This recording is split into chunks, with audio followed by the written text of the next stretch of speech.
அனைவருக்கும் வணக்கம். ஆரோக்கியமான உணவுகள் அப்படிங்கிறத நம்ம பார்த்துட்டு வந்துட்டு இருக்கோம். இன்னைக்கு சிறுதானிய கஞ்சி இது எப்படி செய்யலாம் அப்படிங்கிறத நம்ம பார்க்கலாம்.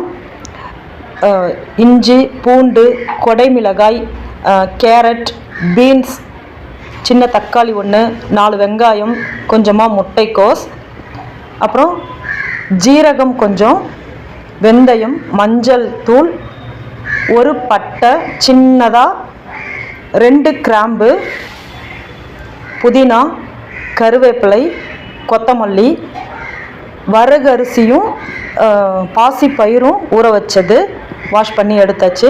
ஒரு 10 நிமிஷம் ஊற வச்சா போதும். அதே மாதிரி கொண்டக்கடலையை ஊற வச்சு அதுவும் எடுத்து வச்சுருக்குறோம். இப்போ இது எல்லாத்தையுமே நம்ம குக்கரில் போட்டு ஒரு 2.5 டம்ளர் தண்ணி ஊற்றி இதை வேக வைக்கணும். இட்லி தோசைக்கு பதில் இது சாப்பிட்லாம். இது எப்போ சாப்பிட்லாம் அப்படின்னா காலையிலையும் சாப்பிடலாம், இல்லை இரவு உணவாகவும் இது எடுத்துக்கலாம். ரொம்ப ஈஸியான உணவு. ஏன்னா என்ன சமைக்கிறதுனே தெரியல, வேலைக்கு போயிட்டு வந்துட்டு டைம் ஆகிடுச்சு அப்படின்னு சொல்கிறவங்களுக்கு இந்த கஞ்சி ரொம்ப ஈஸியாக இருக்கும். பாருங்கள், சூப்பராக ரெடி ஆகிடுச்சு கஞ்சி. இப்படி தான் இருக்கும். ரொம்ப ஈஸியான வேலை, ரொம்ப ஹெல்த்தியாக இருக்கும், நல்ல ஜீரணமாகும்.